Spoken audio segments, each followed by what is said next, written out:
حق پر کون ہے؟ یہ ذہن میں رکھیں کہ سوال پیدا ہوتا ہے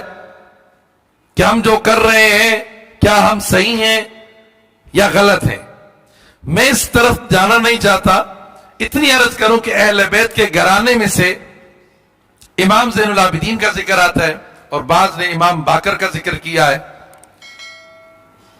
کہ کسی نے ان سے پوچھا کہ حضور حق پر کون ہے؟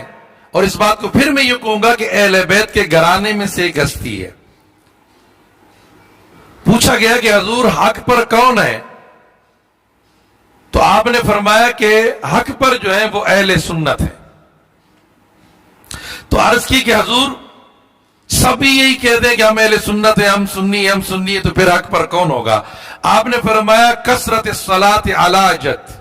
کہ کثرت کے ساتھ میرے آقا پہ درود و سلام پڑھنے والا ہی حق پر ہے اور وہی سچ پر ہے۔ کہ درود و سلام پڑھنے والا حق پر ہے اور درود و سلام پڑھنے والا سچ پر ہے۔ تو اندازہ کرے الحمدللہ خوش بختی ہے ہماری، خوش نصیبی ہے ہماری کہ ہم درود و سلام پڑھنے والے ہیں۔ اور درود، کوئی بھی درود آپ لے لیں، کوئی بھی درود آپ لے لیں، اور یہاں پر ایک شاعر نے کہا کہ درود سے سلام ثواب ملتا ہے اور سلام سے جواب ملتا ہے۔ تو ہم نبی کی امتی ہیں، ہمیں چاہیے کہ ہم درود و سلام کثرت کے ساتھ، قرآن پاک کی تلاوت اور درود پاک، قرآن پاک کی تلاوت اور درود پاک، چلتے پھرتے اٹھتے بیٹھتے درود پاک پڑھتے رہیں گے، اس لیے کہ ہماری پہچان یہی ہے کہ درود پاک، اور قرآن کی نص سے ثابت ہے، قرآن کی آیت سے ثابت ہے، ان اللہ وملائکتہ یصلون علی النبی، اللہ خود فرماتا ہے کہ میں درود بھیجتا ہوں، میرے ملائکہ بھی درود بھیجتے ہیں، اے ایمان والو تم بھی درود و سلام بھیجو۔ اب بتائیے کہ اللہ تعالیٰ ہمیں کہہ رہا ہے، فرشتے بھیج رہے ہیں مصطفیٰ کی بارگاہ میں، اور میرا مصطفیٰ فرماتے ہیں کہ جو درود پڑھتا ہے،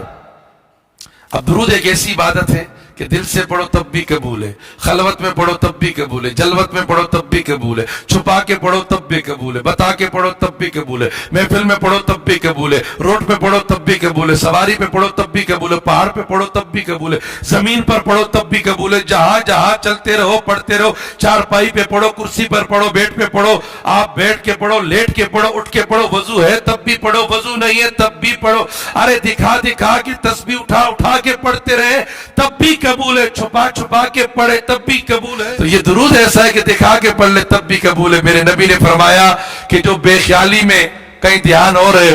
اور باتیں کر رہا ہے، درود پڑھ رہا ہے، ذہن کہیں اور ہے، درود پڑھ رہے ہیں، وہ درود فرشتے مجھ پر پہنچاتے ہیں اور پھر یوں کہتے ہیں کہ فلاں بن فلاں آپ پر درود پڑھ رہا تھا۔ سبحان اللہ، پتہ یہ چلا کہ جس کو فلاں بن فلاں کہا جاتا ہے تو وہ درود والے کو بھی جانتا ہے اور اس کے باپ کو بھی جانتا ہے، اور پھر یہ کہا کہ جو محبت سے پڑھے، خضوع کے ساتھ پڑھے، پیار سے پڑھے، باوضو پڑھے، اہتمام و اکرام سے پڑھے، ادب و تعظیم سے پڑھے۔ میرا نبی فرماتا ہے خدا کی قسم جہاں وہ درود پڑھتا ہے وہیں میں اس کا درود سنتا ہوں، میں درود بھی سنتا ہوں، درود والے کو بھی جانتا ہوں۔ اندازہ کریں میرے نبی، یہ نہیں ہے کہ ہم یہاں پکارے وہاں وہ سنے، یہ کسی استاد کا کلام نہیں ہے۔ استاد کا کلام کیا ہے کہ دور و نزدیک کے سننے والے وہ کا، اعلیٰ حضرت فرماتے کہ دور و نزدیک کے سننے والے وہ کا، کانے لالے کرامت پہلا کو سلام۔ تو یہ ہے اعلیٰ حضرت، استاد کا کلام پڑھے، عاشق کا کلام پڑھے، یہ نہیں کہ ہم یہاں پکارے وہاں وہ سنے، نہیں، یہ وہاں یہاں کی کیا بات ہے، دور و نزدیک کے سننے والے وہ کا، کانے لالے کرامت پہلا کو سلام۔ میرا نبی کریم علیہ السلام جہاں تم پڑھ رہے وہیں وہ سن رہے، اس کی بات ہے محبت۔ تو اگر بے خیالی میں درود پڑھا جائے تو وہ پہنچایا جاتا ہے، فرشتے پہنچاتے، ڈیوٹی لگی ہوئی ہے، اور یہ رد نہیں ہوتا، یہ ایسی عبادت ہے کہ یہ مقبول۔ اور جو ایک مرتبہ آج وظیفہ بتا رہا ہوں کہ آپ لوگ کوشش کریں کہ ہر نماز کے بعد 3 مرتبہ درود پڑھیں، 3 مرتبہ روزانہ درود پڑھیں ہر نماز کے بعد۔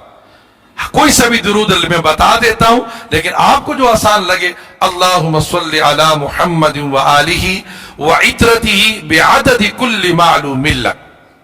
صلی اللہ علیہ یا رسول اللہ نور من نور اللہ، یہ بھی پڑھ سکتے ہیں۔ اور بھی کوئی درود ہے آپ پڑھیں اور روزانہ پڑھتے رہیں، درود و شریف پڑھتے رہیں، انشاءاللہ ہر مشکلات آپ کے آسان۔ اور فجر کی نماز کے بعد آپ 21 بار پڑھیں، اور عشاء کی نماز کے بعد آپ نماز کے بعد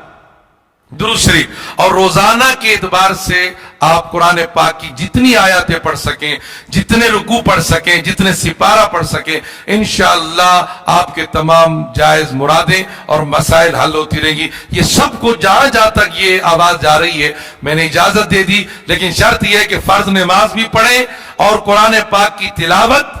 اور درود پاک چلتے پھرتے پڑھتے رہیں، اور ہر نماز کے بعد 3 مرتبہ پڑھیں۔ اللہ تعالی ہمیں درود و سلام پڑھنے کی توفیق عطا فرمائے، درود و سلام سے محبت کرنے کی توفیق عطا فرمائے۔ وما علینا الا البلاغ۔